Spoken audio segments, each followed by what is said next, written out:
আলহামদুলিল্লাহি ওয়াহদা ওয়াসসালাতু ওয়াসসালামু আলা মান লা নাবিয়্যা বা'দা ওয়া আন জারির রাদিয়াল্লাহু তাআলা আনহু ক্বালা রাসূলুল্লাহি সাল্লাল্লাহু আলাইহি ওয়াসাল্লাম।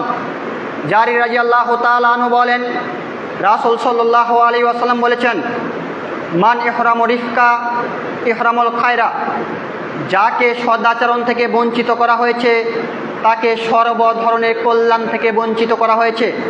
দেখেন, একই বাক্যে হাদিসগুলো এসেছে, যার ভিতরে সদাচরণ নেই তার ভিতরে কোনো কল্যাণ অবশিষ্ট নেই। যদি কল্যাণ আপনার ভিতরে রাখতে চান তাহলে আপনাকে সদাচরণের অধিকারী হতেই হবে 100তে 100। যদি না হন তাহলে আপনার ভিতরে কল্যাণ অবশিষ্ট থাকবে না। সম্মানিত উপস্থিতি, আরেকটি হাদিস দেখাই দেখুন।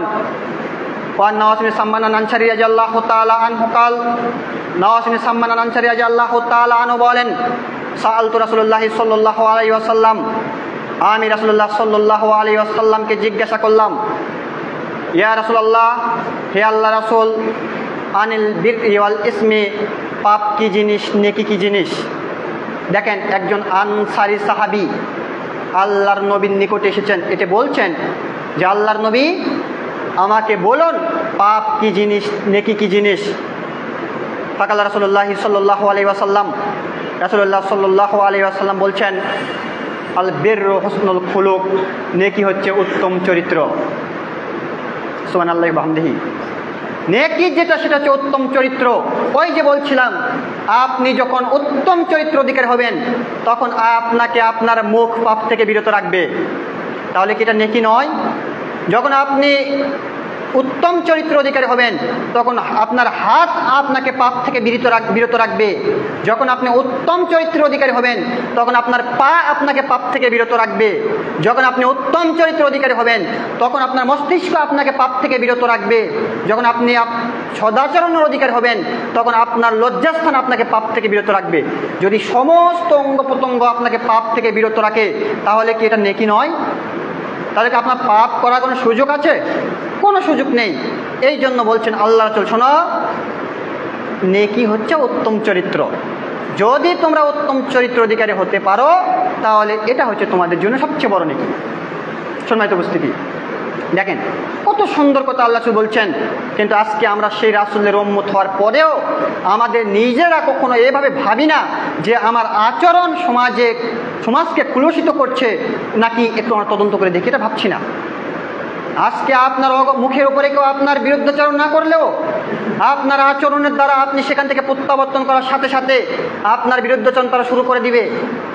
আপনি যত বড়ই মুহাদ্দিস হন না কেন, আপনি যত বড় মুফাসসির হন না কেন, আপনি যত বড় মসজিদের খাদিম হন না কেন, আপনি যত বড় তাহাজ্জুদ গুজারি হন না কেন, আপনার আচরণ যদি ঠিক না থাকে তাহলে মানুষ আপনার মুখের উপরেও নিন্দা না করলেও আপনার অগোচরে আপনার পর নিন্দা করবে, আপনার সমালোচনা করবে, কথাই ঠিক।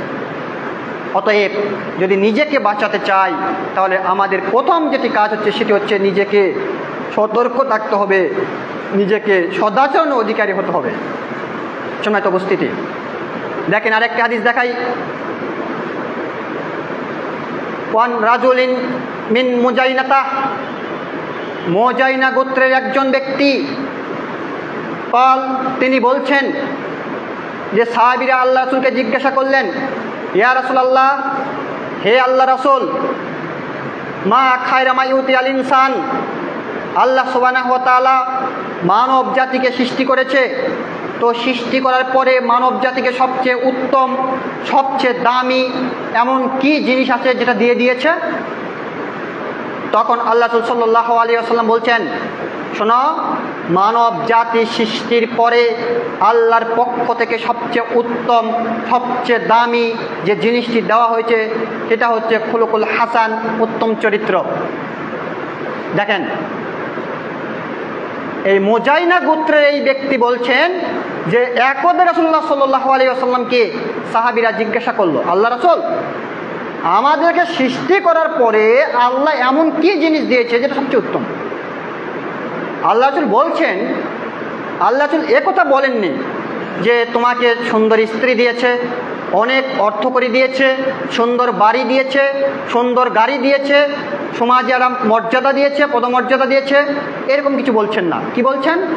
খুলুকুল হাসান, যেটা সবচেয়ে ভারী, সবচেয়ে উত্তম, সবচেয়ে মূল্যবান, সেটা হচ্ছে উত্তম চরিত্র। সম্মানিত উপস্থিতি, আপনি কি বুঝলেন? উত্তম চরিত্রের থেকে ভালো কিছু জিনিস মানুষের নিকটে নেই আল্লাহর পক্ষ থেকে পাওয়া। সবচেয়ে ভারী যেটা, সেটা হচ্ছে উত্তম চরিত্র। আর উত্তম চরিত্র কেন ভারী? এই জন্য ভারী যে উত্তম চরিত্র অধিকারী ব্যক্তির দ্বারা কখনো অন্যায় সংগঠিত হওয়া সম্ভব নয়। আর একজন ব্যক্তির দ্বারা যখন অন্যায় সংগঠিত হওয়া সম্ভব নয়, তখন তার দ্বারা সহজে পাপও সংগঠিত হবে না, তিনি অবশ্যই সফলকাম। দেখেন আরেকটি হাদিস দেখাই। ওয়ান আবি দারদা রাদিয়াল্লাহু তাআলা আনহু قال قال رسول الله صلى الله عليه وسلم, আবু দারদা রাদিয়াল্লাহু তাআলা আনহু বলেন, রাসূল সাল্লাল্লাহু আলাইহি ওয়াসাল্লাম বলেছেন, ইন্না আসকালা শাইআন ইউজা ফিল মিজানিল মুমিন, একজন মুমিন ব্যক্তির কিয়ামতের মাঠে মিজানের পাল্লায় সবচেয়ে যে ভারী বস্তুটি রাখা হবে, সেটা হচ্ছে হুসনুল খুলুক, উত্তম চরিত্র। আবু দারদা রাদিয়াল্লাহু তাআলা আনহু বলছেন যে যেই দিন মানুষের নেকি এবং পাপ মাপা হবে কিয়ামতের মাঠে মিজানের পাল্লায়, সেই দিন একজন মুমিনের নেকির পাল্লায় সবচেয়ে যে বস্তু জিনিস সবচেয়ে ভারী হবে, সেটি হচ্ছে হুসনুল খুলুক, উত্তম চরিত্র। উত্তম চরিত্রের আমল যত ভারী হবে, আপনার তাহাজ্জুদের আমল তত ভারী নয়। উত্তম চরিত্রের আমল যত ভারী হবে, আপনার দান সাদাকার আমল তত ভারী নয়। উত্তম চরিত্রের আমল যত ভারী হবে, আপনার নফল সালাত আদায়ের আমল তত ভারী নয়। আপনার উত্তম চরিত্রের আমল যত ভারী হবে, নফল সিয়ামের আমল তত ভারী নয়। কিন্তু তাদের একটা ভিন্ন মর্যাদা রয়েছে। কিন্তু একজন মুমিনের মিজানের পাল্লায় সবচেয়ে দামি এবং সবচেয়ে ভারী যে বস্তুটি রাখা হবে, সেটা হচ্ছে হুসনুল খুলুক, উত্তম চরিত্র।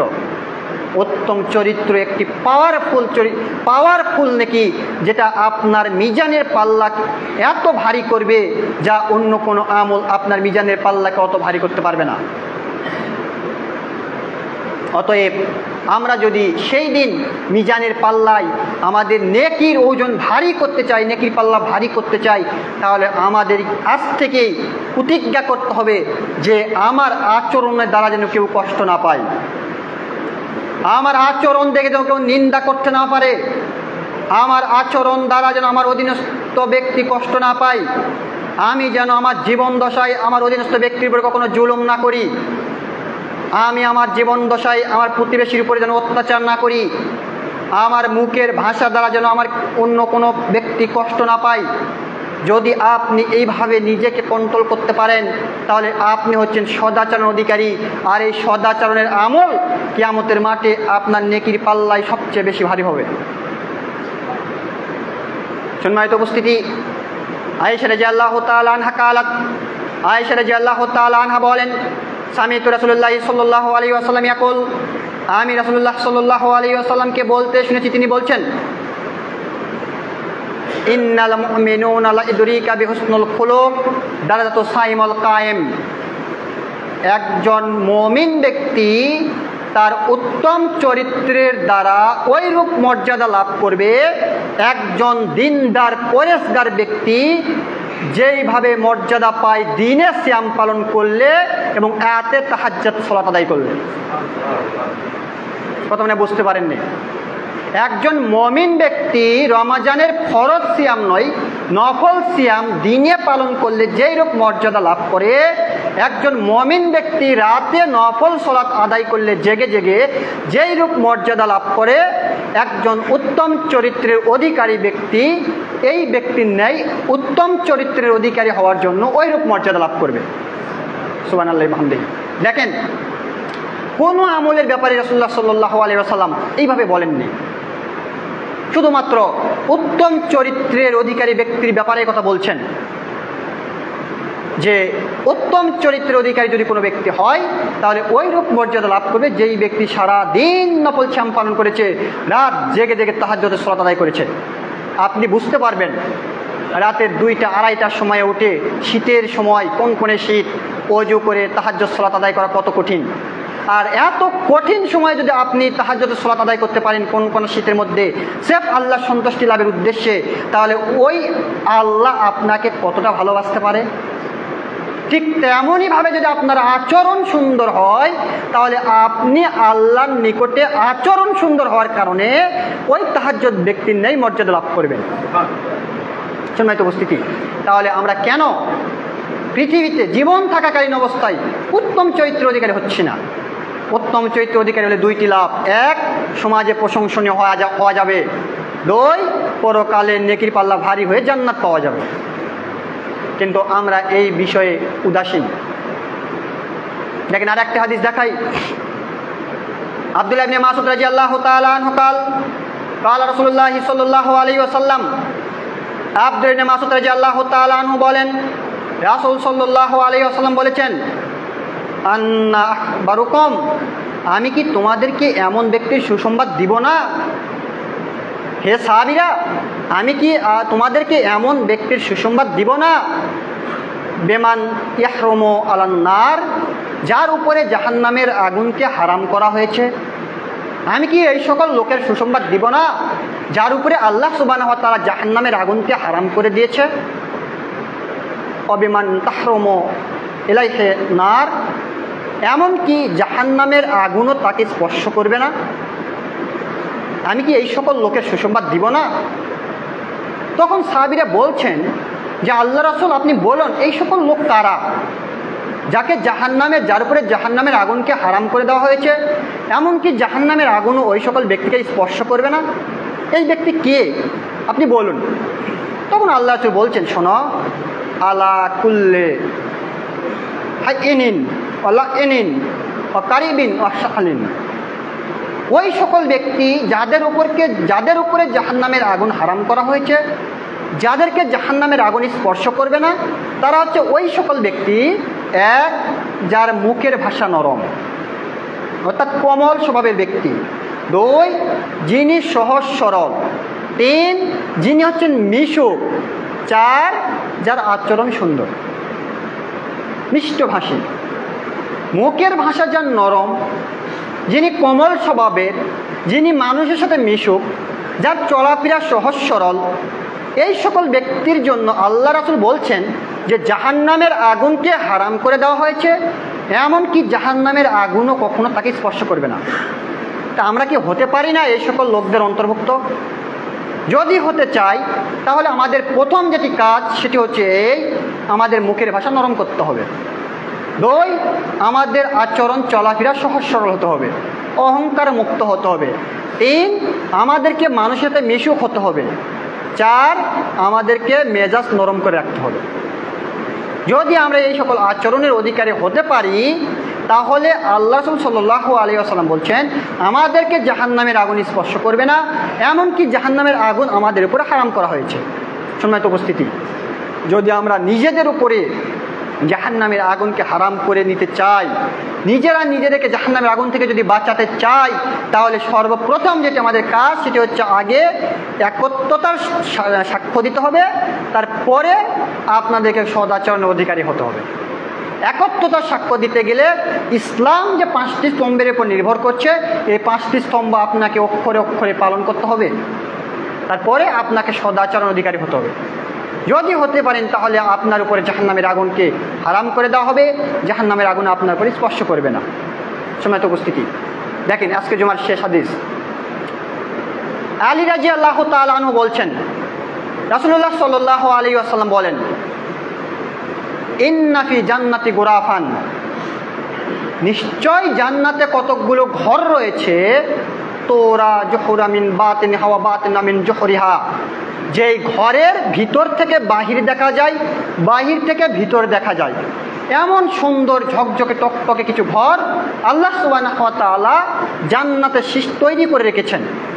যে ঘরে আপনি ঢুকলে ঘরের ভিতর থেকে বাইরের সব দৃশ্য দেখতে পাবেন, বাইরে থেকে ঘরের ভিতরের সব দৃশ্য দেখতে পাবেন, এমন কিছু ঘর আল্লাহ রেখেছেন তৈরি করে।